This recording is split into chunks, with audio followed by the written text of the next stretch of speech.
Krishnarajpet breaking news.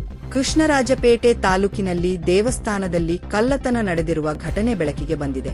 ತಾಲೂಕಿನ ಹೊಸಹೊಳಲು ಸಮೀಪದ ಆದಿಶಕ್ತಿ ಶ್ರೀ ಸಿಂಗಮ್ಮ ದೇವಾಲಯಕ್ಕೆ ನುಗ್ಗಿದ ಕಳ್ಳರು ಬೆಲೆ ಬಾಳುವ ವಸ್ತುಗಳು ಸಿಗದ ಕಾರಣ ದೇವಾಲಯದಲ್ಲಿದ್ದ ಯುಪಿಎಸ್ ಅನ್ನು ಕಳವು ಮಾಡಿ ಪರಾರಿಯಾಗಿದ್ದಾರೆ ಎಂದು ತಿಳಿದುಬಂದಿದೆ. ಘಟನೆಯ ಮಾಹಿತಿ ತಿಳಿಯುತ್ತಿದ್ದಂತೆಯೇ ಪೊಲೀಸರು ಸ್ಥಳಕ್ಕೆ ಭೇಟಿ ನೀಡಿ ಪರಿಶೀಲನೆ ನಡೆಸಿದ್ದಾರೆ. ಈ ಸಂಬಂಧ ಪ್ರಕರಣ ದಾಖಲಾಗಿದ್ದು ಕಳ್ಳರ ಪತ್ತೆಗೆ ಪೊಲೀಸರು ತನಿಖೆ ಮುಂದುವರೆಸಿದ್ದಾರೆ. ಸಿಂಗಮ್ಮ ದೇವಸ್ಥಾನದ ಅರ್ಚಕರು. ಈ ದೇವಸ್ಥಾನದಲ್ಲಿ ತುಂಬ ಹಳೆ ದೇವಸ್ಥಾನ ಇದು. ಆದರೆ ಏನಪ್ಪಾ ಅಂದರೆ ಇಲ್ಲಿ ಯಾವಾಗ್ಲೂ ಕಳ್ಳತನ ನಡೀತಾನೆ ಇರುತ್ತೆ. 6 ತಿಂಗಳಿಗೆ 3 ತಿಂಗಳಿಗೆ ಈ ಥರ ನಡೀತಾನೆ ಇರುತ್ತೆ. ನಾವು ಎಲ್ಲ ದೇವಸ್ಥಾನಕ್ಕೆ ಏನು ಸೇಫ್ಟಿ ಮಾಡಬೇಕು ಎಲ್ಲ ಮಾಡಿದ್ರು ನಡೀತಾನೆ ಇರುತ್ತೆ.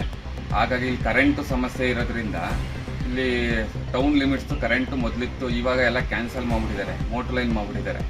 ಹಾಗಾಗಿ ಇಲ್ಲಿ ಕರೆಂಟು ಇರೋದಿಲ್ಲ. ಆ ಉದ್ದೇಶದಿಂದಾನೇ ಕಳ್ಳತನಗಳು ಜಾಸ್ತಿ ಆಗ್ತಾನೆ ಇರುತ್ತೆ ಅವಾಗವಾಗ.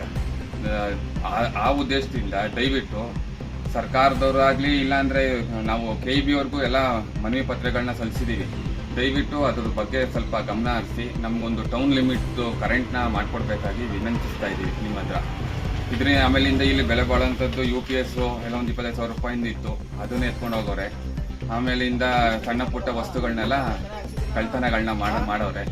ದಯವಿಟ್ಟು ಎಲ್ಲರೂ ಸಹಕರಿಸಿ ಎಲ್ಲ ಏನು ಬೇಕು ವ್ಯವಸ್ಥೆಗಳನ್ನ ಮಾಡಬೇಕಾಗಿ ವಿನಂತಿಸ್ತಾ ಇದ್ದೀವಿ.